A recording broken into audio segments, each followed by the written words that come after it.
joined by the brilliant HELEN, well, a whole brilliant panel of founders. The brilliant Helen Murphy, founder of Opply, Nina Mohanty, founder of Bloom Money, TRIIN LINAMAGI, founder of HEPHZI Ventures, and HEPHZI PEMBERTON, founder of Honordex. Instead of me trying to do any sort of justice to all of your brilliant careers and fabulous stories, it would be great if you could just introduce yourselves, your backgrounds, and also, I guess, your personal experiences or perception of this topic in a couple of lines, which I know is tough to do, and then we'll get into it. So, Helen, starting with you. Sure. So, hi everyone. So, my name is Helen, and I, as it says on the screen, CEO and co-founder of a company called Opply, and we automate the sourcing of raw ingredients for small and medium food and beverage companies, and that is globally now. And so today, we have raised $10 million from VCs, and so I have a bit of experience in this, and I'm not from a background which is traditional to VC. So I don't think I have a single friend who even knows what VC means, and they always think I'm talking about Marvel when I say it. So yeah, that's a bit of my background, and I'm also a mentor at a company called One Day, who are trying to bring accessibility as well through accessible MBAs for kind of unrepresented founders, and they've got about 65% female founders in their cohorts as well. And so that's a big passion of mine. I'm a massive investor as well in more developing countries and global funds. I used to live in Africa, and I just think there's so much potential globally, and just everyone just has to be networked in order to access that, and I despise that. So yeah, a bit of a spread of that generally. HEPHZI.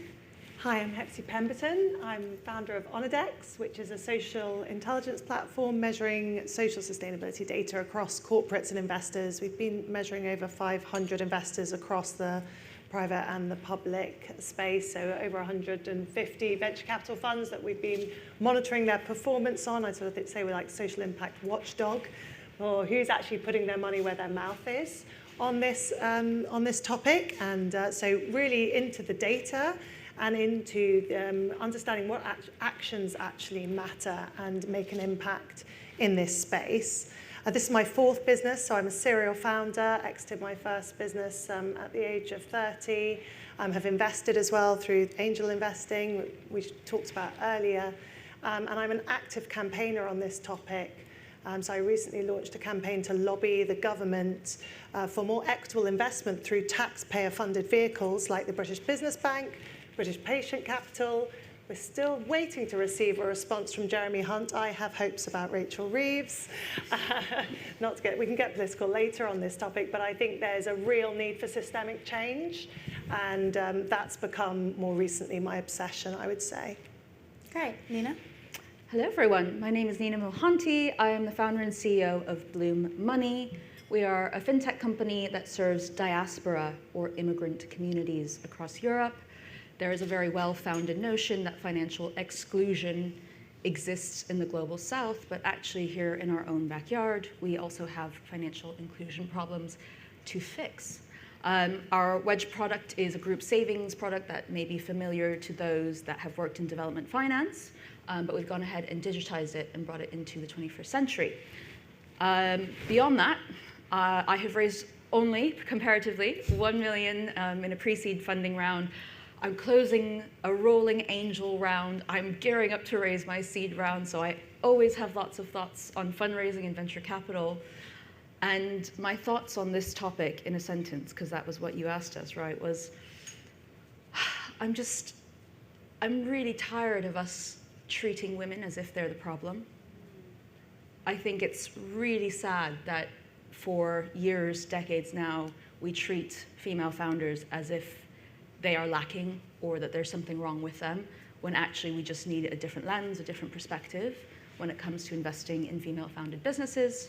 So that is the hill I will die on today.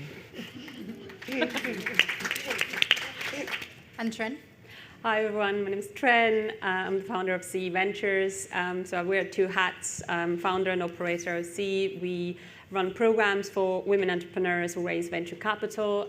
We put them in front of investors. We also help them to prepare for the first or second institutional fundraise throughout our programs, and we've done that for about 3-4 years now. And the second hat I'm wearing as an investor, we have an angel network of 150 angel investors. 75% are actually women.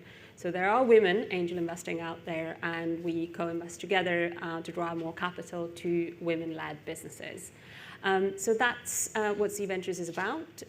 So how did I come to it is actually, I was a founder before, I built 3 companies. So I've seen the journey as an operator, as a founder, and how hard it is to raise money as a female entrepreneur. But then I spent about 6 years as a venture capitalist. I sat around the table and I saw the unconscious and conscious bias both around the investment committees, how checks are written, how decisions are made, and I just could not spend another 5 to 10 years in venture capital not seeing the change. So I stepped out and decided to make that change by setting up Z Ventures. We are hoping to raise our own fund at some point as well, to drive more capital to women-led businesses. And right now we just started doing this by working with other VCs, but also with angel investors to already make that change.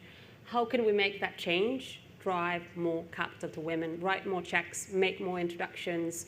I think this is the only way we can make a difference here, because we are all coming from networks that don't have these men or women in our networks that would invest in us.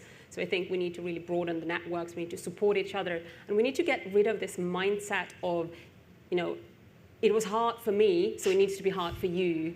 So we need to, I think, pave the way for future generations and really be there for them and support them and help them and open our networks in order to make that difference.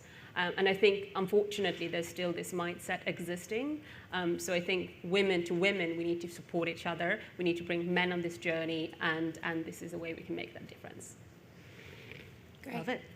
Thank you, everyone. So this is a big topic, and it's sometimes difficult to do it justice in 30 minutes, but we're going to try. If we take the building blocks that create the issues, Helen, Nina, as founders, what have been your experiences, and specifically, what do you think is working, and what do you think the VC community and the investor community can do more of? Take it away, Helen. You've been in it longer than I have. You can probably see the scars, but in the trenches. No, so I always think I probably actually had a pretty good experience with this, actually. And I know everyone thinks I sound like it now, but I am from probably one of the worst areas of the UK. And I grew up, it's an area outside of Salford, outside of Manchester, if anyone knows it. The BBC moved there and everyone now thinks it's cool. And so where I grew up, I had never heard of this world ever. And I was fortunate enough that my parents invested in education. And when I say that, I don't mean private school. And it's very rare I actually meet someone not from private school, especially I'm a tech founder, so that's incredibly rare. But they invested in my education through supporting me and otherwise. And so it meant that I started my career after a brief stint thinking I was going to marry a Mountie in Canada, being a baker. I started my career at Procter & Gamble, and I am a huge advocate of that company because they train you up. It's an incredible company. It's still incredibly insular, though. So we never went to networking events. We never did anything businessy. It was just, you may go to like Warburton's HQ to see what's going on. And then I got invited to this breakfast, and so it was Bain & Company, the management consultancy. I sat next to a partner, and we got really nerdy about robots. And so I'm an engineer, so I was like, oh, this is my great life. And that introduced me to this world. And then I'd founded before and had a mini exit. I would never have called it an exit. Exit only becomes a thing when you go into VC. So I sold it to like a guy down the road, who I thought would do a better job of it. And so when I then went into that world and everyone was talking about finances and business and VC, I was like, oh, feels like there's bigger problems here and we can get access to this. When I then went into the accelerator Entrepreneur First, which is obviously like going quite globally now, I'm a firm believer that I got into these programs and then subsequently got VC invested because I had those names on my CV. Was I any better, despite what my grandma thinks, was I any better than anybody else on that table? I'm not 100% on that, to be honest. And I think I can't sit here and say my experience was this horrible thing, because they were like, oh, like we knew the partner at Bain, he really rated you. And there was someone here through P&G, we saw you at this. And I was just sat there like, nepotism at its core. And I think what we can do more in this space is say, going back, I think it goes beyond even access to funding, because you're still giving that funding to the women that are there, the women that work for these companies, and the bankers, the consultants. Like, I sit in VC, I went for a lunch, sorry, I'm chatting a lot, but went for lunch in a VC room, and there was like 10 of their founders in there, and they were all from incredibly similar backgrounds. They may look different or otherwise, but they were from a level of privilege, they were from corporate backgrounds and otherwise. And I think it goes deeper than that into, let's go back into our education system. Like, let's go back on our streets. Like, state funding for schools has been going down and down and down. The difference between state and private schools is beyond right now. And this is just in the UK. Like, go internationally and it's actually painful. So like, I think investing at that level, like putting people, even that network, that thought into a young woman's mind, even a young man's mind of, you can achieve this, you can do something, because that just isn't shown. So I think that's something that I would love to see. Anyway, just... Amazing. No, it's super true, and we were talking about it when we did our prep call. Yeah. Nina, I guess... Yeah, there's three things I think I want to bucket my experience into, which is who is building it, who is the founder, what are they building, and how are they going to build it. So to start with the who, I do not look like a tech entrepreneur. I'm from the Silicon Valley. I know I don't look like a tech entrepreneur. I grew up in an immigrant household, went to a state school, immigrated to this country. I don't have the fancy logos on my CV. I am not what a VC typically looks at and thinks she's going to build $1 billion business. And it is interesting, even when I plucked up the courage to build Bloom, I would say, if I don't, not to pat my own back, but my operational experience in fintech, I started my career at MasterCard. I remember my lunch and learn with Anne, actually, when I was at MasterCard.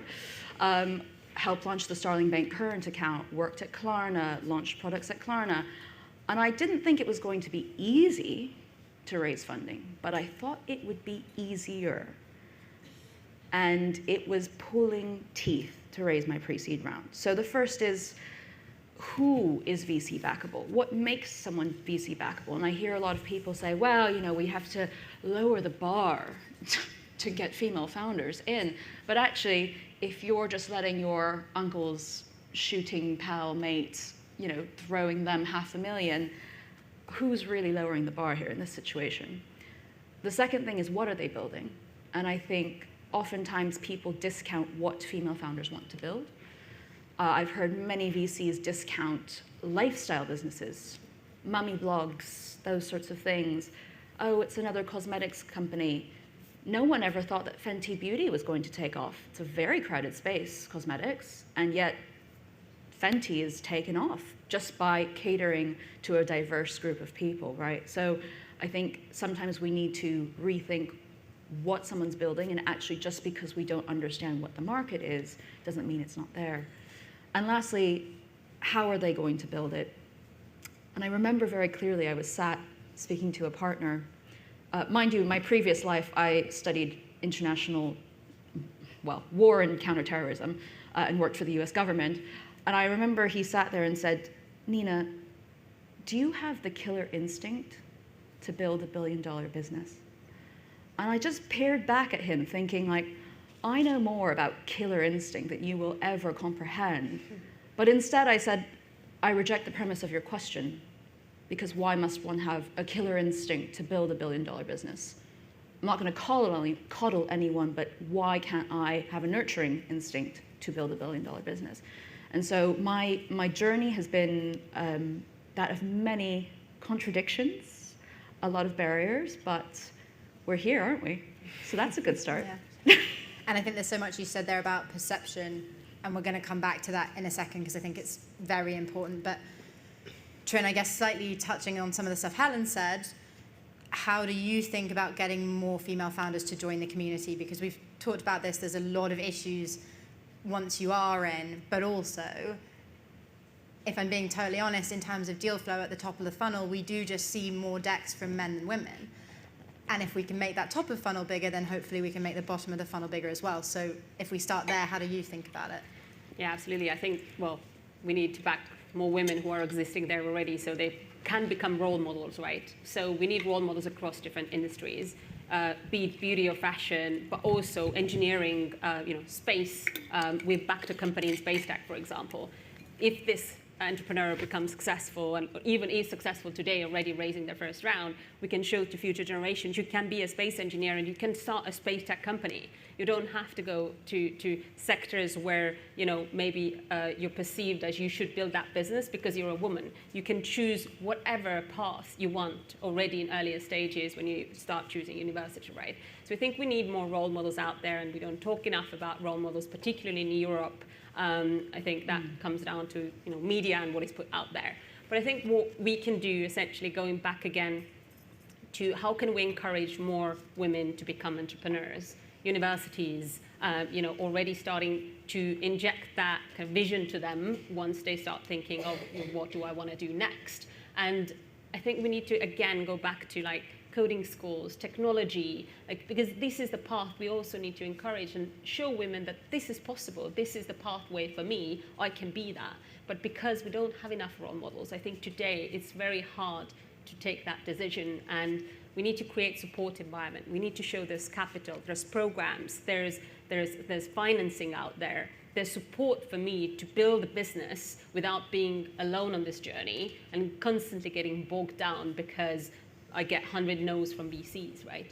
And I think that support system is very important. And Nina knows more than ever anyone here, also because I know Nina, she's a part of our founding community, how important that founding community is to support each other and share each other's networks. I think it's incredibly important to push each other forward.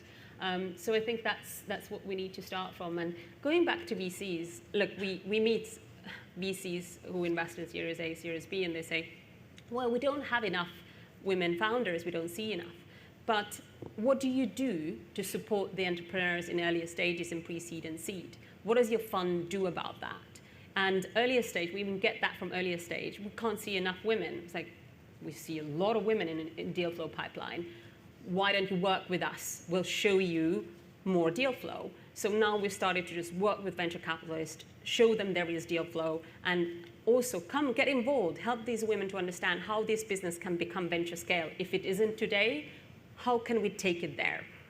So I think it's more about also giving back in that sense. And I know our times, everyone's lives are very busy, but you have that knowledge. Venture capital is such a closed circle. Like if you're not in it, you don't know what's happening. You don't know. You have to demystify the whole process. So that's why we've decided to bring VCs on the journey with us and work with founders throughout these programs as well to really show, what we want to see for this to become a venture scale business and what is a venture scale business. Perfect. And HEPHZI, I guess following on actually a little bit from what Nina said, how do you think about the role of women in VC to try and keep it positive? What do you like about where we are today, and where do you want us to get to? What's the gold standard? Well, I would say we are seeing numbers increase incrementally, but it's slow going. And venture is still underperforming, I would say, as a sector compared to other parts of the investment management industry. And that's partly because it is an apprenticeship model. And like hires for like, and like wants to train like. It's the mirroring effect. That's how that bias, the affinity bias, operates, which is for all of our networks, by the way. I'm sure, I like hiring feisty, really well-educated women. And so I have to work really hard when I'm building my teams to diversify and think about who I'm hiring, why I'm hiring, what skills are we missing within the team.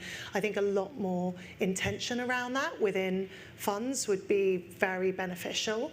I think also some of the programs I've seen be most effective for the funds that are really leading on the Honordex scoring, which by the way is intersectional, so not just looking at gender, but looking at ethnicity, looking at socioeconomic dimensions, looking at inclusion and equity, are doing things like reverse mentoring, getting more access onto investment committees, putting in proper accelerator programs for their venture capital trainees, reaching out to universities, technical universities especially, to try and create internship programs, sponsoring programs like the Newton program, which is bringing in underrepresented individuals into investment management.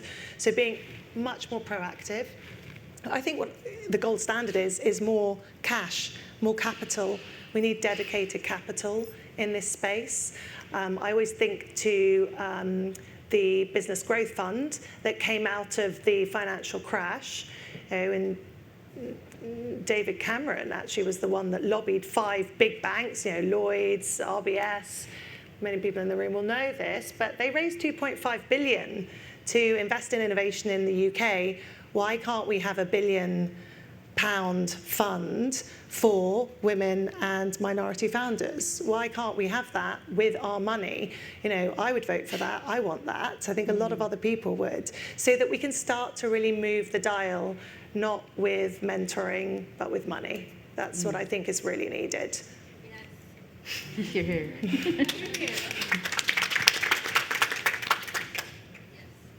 I think what you've all said is that, in summary, we have quite a mature venture capital system, but I do think we've matured slightly in a direction that we aren't all super proud of all the time.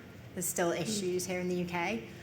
This is a very international audience, but there's also some people in the room who have more of a blank page that they can start to think about these things earlier. So I guess with that in mind, what role do the key stakeholders, the governments, our limited partners, our general partners, the fund managers themselves, those people in CEO or GP roles, what role do they need to play to drive change, and how do we implement that in like a conceptual way? From what would we do better ourselves if we was to start again now? Well, I think we should be lobbying for more transparency for limited partners, because the limited partners hold the purse strings, right? What the limited partners say, the general partners, the people that are running the funds that then invest in the founders, will start to do. And actually, it's not enough to just report on the data, because this is the problem that we've seen with the gender pay gap, right? It hasn't really moved. It was like 0.1% last year. And the reason for that is because there's no proper target setting and strategy behind how are we really going to close these gaps? What are we going to do? What are we going to commit to? And I feel like some of the same behavior is really happening in the LP, the limited partner space. So they're saying, yes, we're tracking the data. We know how many women are on ISSY or how many female founders are being invested in. So what? So what would you like it to be? Where do you want it to go? And how are you going to get there? And what capital are you going to deploy? What levers are you going to pull to change that? And so it's really the so what. Where's the target? Where's the action? And anyone who has any opportunity to affect or influence at that level or has access. I mean, I've been trying to contact the church commissioners for 5 years, right? Both my parents are priests. I have a lot of access into the Church of England. I mean, my sister's godmother was one of the first bishops that was appointed. Can I get hold of the church commissioners? They should be all for social impact. Yeah. They should. I can't. I can't get a response. It blows my mind. So anyway, British Business Bank next. Where's the money? Let's get it into the hands of some founders that are going to actually build innovations that we need. We are in a time of crisis, and we need different founders building innovations. We don't need more AI chatbots. We don't need that. We don't need that. That's fair. That checks out. All I do is look at AI chatbots. And it's radical, but I think if the top 10 LPs in this country turned around tomorrow and said, if you don't have 20% of your founding teams and your previous funders at least mixed gender founding teams or diverse founding teams, and if you don't have at least one woman on your investment committee and 20% of your investment team, they said if that's not happening, you won't be getting the money for your next fund. This industry would run. It would change, because look at what happened with the 30% Club. That's a great case study. They set a target for representation, gender representation on boards. It happened. They got all the chairs, the chairmen mainly, on board with it. Just do that with the LPs, get the GPs to do it, get those managing partners in the room, say, make it happen. And it's difficult, I guess, for us to do that, or for us to hope for that, if the government funding institutions don't set the trend. With our money. It's with our money. Yeah, I think that's what's to be done there. And we discussed previously as well, like beyond... without representation. Exactly. That's a great tagline, Anne. No taxation without representation. Yeah, exactly. And on an individual level, we can do that. We have ISSY tax schemes, right? Why don't we use these tax schemes, women ACIS or ES tax schemes, to actually give tax relief for any high net worth individual who invests in diversity, right? And it's on an individual level, we can do that. We already do that through tax relief and ISSY schemes. We could do that also to back more women on an individual basis as angel investors. And then on the fund level, we can do that as setting quotas to British Business Bank and the funds that they are actually ending up backing. I think what financial services institutions can do, and banks particularly, because I know many of you are from banks and financial institutions, I think many of you have foundations, many of you have different departments trying to support SMEs. Like example, we work with HSBC Innovation Banking. They have supported what we do because we are purely operating based on corporate support.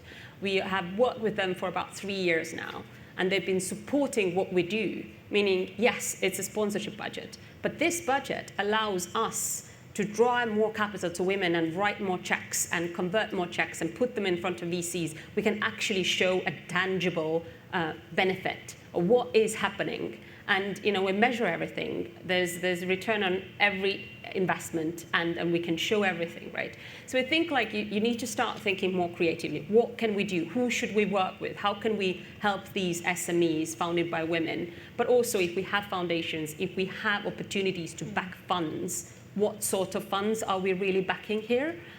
So I think there's multiple ways as also financial institutions to make that difference. Private and public markets need to come together, to work together to make that difference. And I think that the big learning for everyone in the room with that is, if you work in a government-funded institution or a private institution, if you can set the status quo, you will see others follow. You can't change what you don't measure. Yeah. So and there's no point in measuring if it doesn't change. Yeah. I'm conscious that we've got 8 or so minutes before Q&A. I think it would be valuable to share each one experience that gives you hope or makes you feel positive. You're all kind of proactively spending time trying to solve this problem. There must be something that you linger on that means that you get up and go for it every day instead of going, oh, it's pointless, I give up. I think a big one is when you actually see a founder make it. Yeah. So good. It's the best feeling in the world.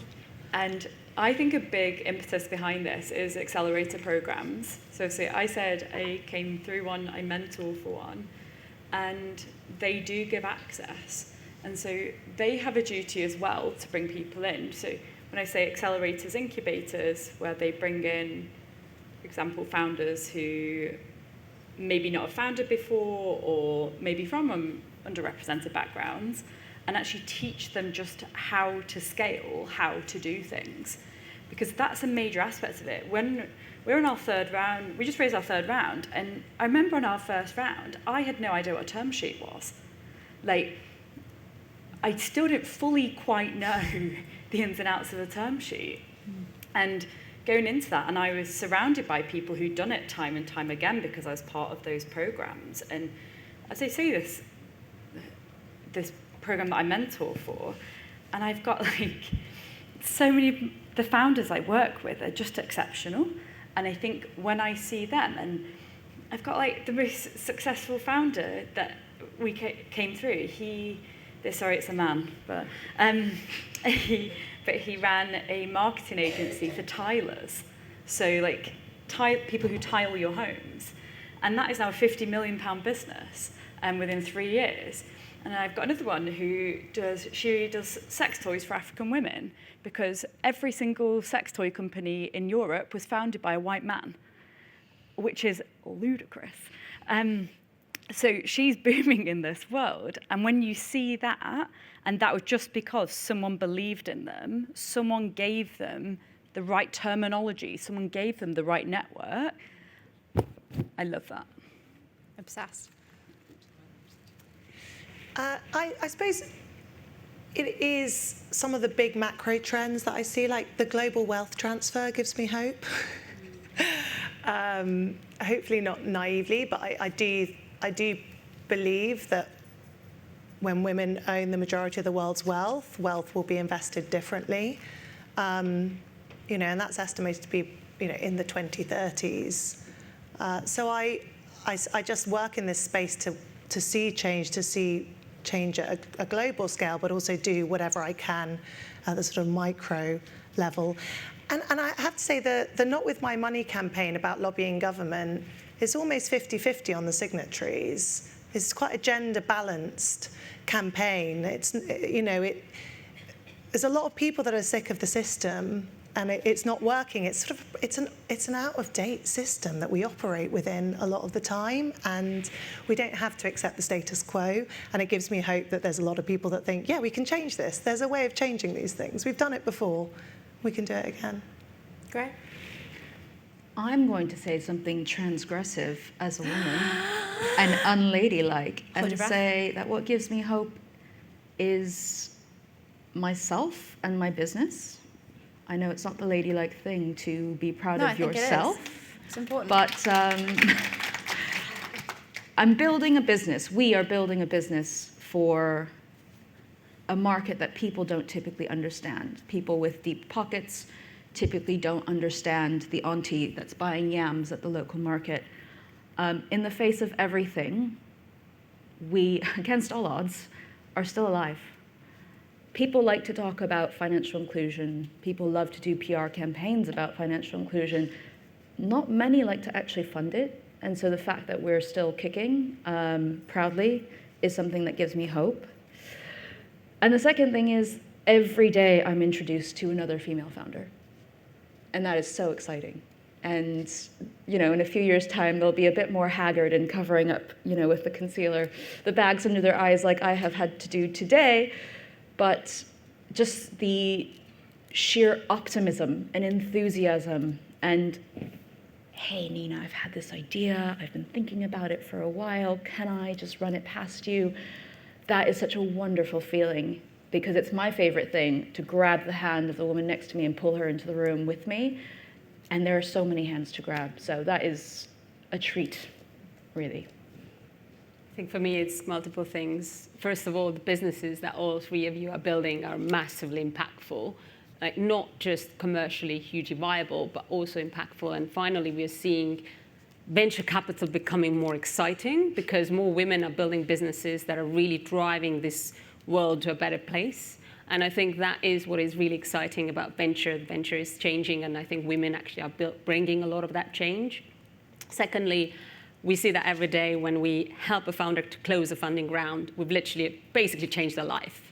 And I think this is possible when we put support in there and we make such a difference, and we can all make that difference. We don't have to be an organization for it. We can do it on an individual level.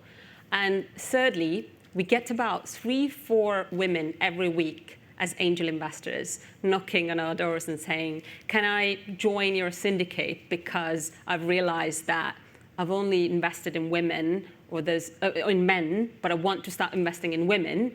And I've realized that, I need to do something to change this ecosystem. And seeing that every week, we see that, and we're like, this is exciting. All women coming together to support the next generation of entrepreneurs. This is how we're really making a difference here. Because when we invest into these entrepreneurs and help them to become successful, when they are successful, they pass that forward to the next generations. And I think that's the exciting part of where we are at today. And yes, we shouldn't talk about doing it in silos. We should bring male investors and men in that journey. But I think it's just so powerful that all women, us, can come together and support each other and drive each other forward this way. I feel quite lucky. I work in the healthcare sector. For me, I mostly work with healthcare founders. It's nice because I think lots of female founders feel this affinity with healthcare that they sometimes don't often have with other spaces. But the one thing I always think about is the female founders who have pitched me or who we work with, they just dream bigger and better. They just come to me with these ideas and I'm like, I've never even thought that was possible and you're doing it and it's awesome and I love it. So yeah, that's what keeps me sort of not awake at night, asleep at night. We've got 10 minutes left. I'm conscious we've tackled a lot, probably not at the depth that anyone was hoping for, but we've tried. So really happy to take questions.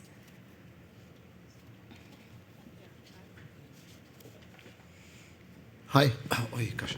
I hope you can understand me despite the voice. Benedict from Consumer Centrics. I have two quick questions. One's for the entire round. This is a very diverse group geographically, and a lot of the countries represented here are going to try to emulate what you've seen in the UK with the UK Investing in Women Code. Mm-hmm. I think if I heard HEPHZI correctly, you're not sure if all of it worked, but are there some things that came out of building a momentum around investing in women in the VC space that you'd encourage, that you'd share with the group, that they take it forward into their countries? And then a question to Helen. With Opply, if I've seen it correctly on the website, you guys are doing something that people in this type of room often would call embedded finance, as in you offer your suppliers, the people on the platform payment solutions. That sounds like something that a lot more financial service providers should do to get to women in a way that's relatively risk averse and controllable. So maybe you can share a little bit about how you've done that. Just for the sake of questions, what I think is probably good is for the specific ones for Helen, you just come grab her at the end of the panel because I'm conscious there's a couple. Can we just collect 2 more questions and I'll make sure we get a couple answered? Go for it. So my name is Rachel Freeman from Time. We thought we were going to Series D, but we're just doing Series C extension. So my first question is, does it ever get easier? Okay, and the second, because we're a South African business and we just had a bad election, so it just never gets easier.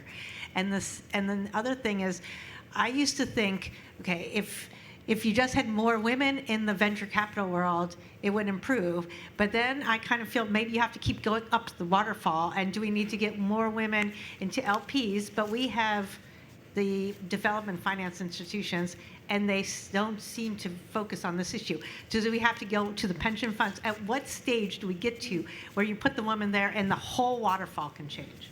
Yeah, great. And then we have one more at the front. Did we? I think that was me. Oh, okay. Great, perfect. So I guess I actually have filled out the Investing in Women in Code spreadsheet many times, so I might take that first one. The real thing that I think it's done and the way that it's very valuable, firstly, it gives you national level data, which I just think is important. We talk about the benchmarks for investing all the time because we have them at our fingertips. If you don't have that, it's not going to be able to be ever solved.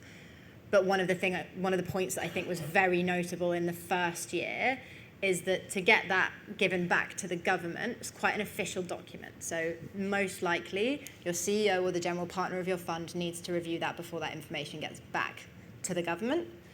And at that point, they're looking at the stats of your company and they're seeing actually how well or badly that you're doing. And in that first year, it was the first time really that any GP or any CEO had to confront themselves of their own state within their own VC.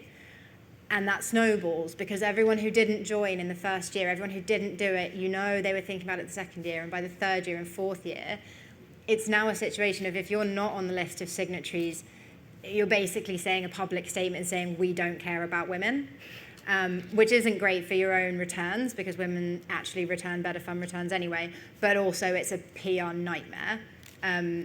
So I think, yes, that we've talked a lot about the BBB and targets and what that might mean and how we can hold people accountable. But even having that information at your fingertips and in front of the stakeholders that matter was really important, I think, for this whole country. Yeah. So I guess for those of you who have been founders, does it ever get easier?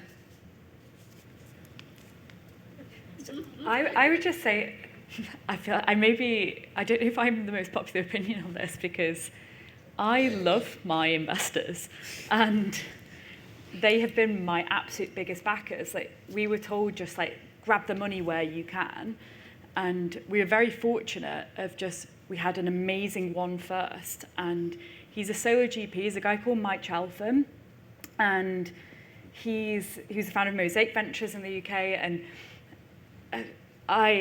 he is my biggest backer in the whole world, and I've met all his LPs. I know who they all are, and that is a very male-female split LP, so he's already curated that from the top.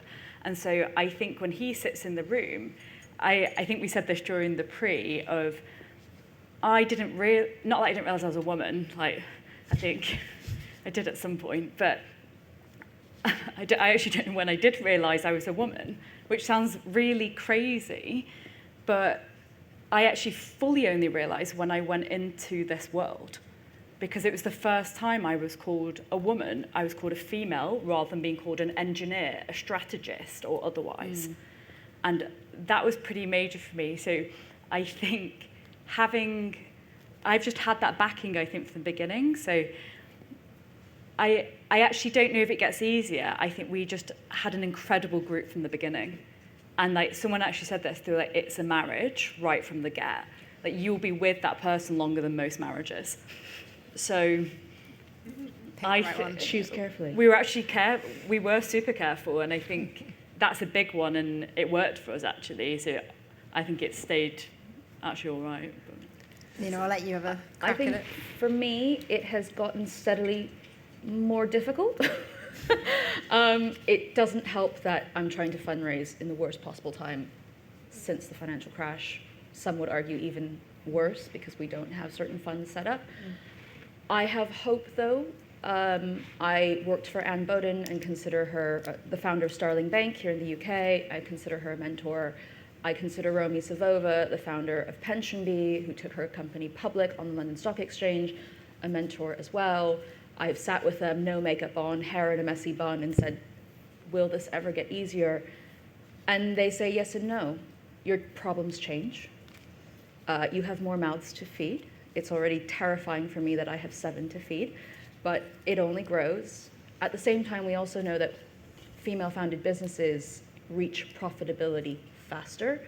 We're all applauding Monzo for turning a profit, and beat them to it in 2022. So if you get to later stage where it actually becomes, you've got buy-side folks, it kind of should be easier if we're just looking at numbers. And just for how do we fix it, it's got to be women all the way down. Some of the most horrendous things that have been said to me were said to me by female investors. I have been torn down by female investors. And I know that putting my empathetic hat on, they are doing that because they have to take me to investment committee and they have to prove that she is not a diversity deal and that she is $1 billion business in the making, and they feel they have to grill you harder to warrant bringing you to investment committee. And so it needs to be from top to bottom, analysts all the way up to LPs need to be female. I think on the does it get easier point, the point you've made is really straightforward and simple, but it's really important, which is at that very early stage, a lot of what we're looking at is team. And for everything we've talked about today, in some situations, your gender may be a benefit to you or it may not be a benefit to you. When you get to Series C and D, it's much more about the metrics. There's a lot more DCF going on, which may be a problem if your company isn't performing as investors would like it to or what they want, but it's also, with those numbers, you can take out a lot of the bias. So I'm not saying it necessarily gets easier, you'll have different problems, but they might not be to do with your background so much. I guess, HEPHZI, TRIIN, what do you think on the kind of how deep do we have to embed this when it comes to stakeholders, and how can that make a change? Or is it actually, if we can change it at the VC level, that will be enough? Well, the social science research would say that it needs to be over a third of the underrepresented group at representation at any level. So 30% Club was actually so good. I think they set their target before the research actually came out fully. And so I'd say it has to be a third. Has to be a third at every level. That's why we need, which should be possible because we are just over 50%. So, and we're performing really well educationally. It's just the access seems to happen. It breaks down later on. I just want to chime in on the Invest in Women Code because I think it's wonderful that it's going to be rolled out to other countries. I think it does start with commitment first and data as well. It's just we really need accountability and transparency and standardization on the data, and we need clear targets, and we need, if you haven't set any targets, why not? Or what are you going for instead? Explain that, because there's different contexts. So I think we could upgrade it now because it was introduced 5 years ago in the UK. It's got 250 signatories now, which is excellent across a number of different financial institutions. It's lacking LPs. There's only one LP that's signed it so far, so we really do need more LPs signing up, and we need more accountability in the code for what the actions that you take to actually be able to invest in women, and invest in women both within your own team and your own organisation and within the wider market and the founder group. I'm all for quotas. So Yeah. if we can't change it in any Drop other that way, in at the end like that. we'll implement the It's a quotas. whole panel on its own, and I've got a big red light flashing 2 seconds left. But thank you everyone for joining what has hopefully been firstly informative and secondly somewhat group therapy. We've certainly enjoyed speaking to all of you, and if you want to go deeper with anyone on anything, then just come grab us.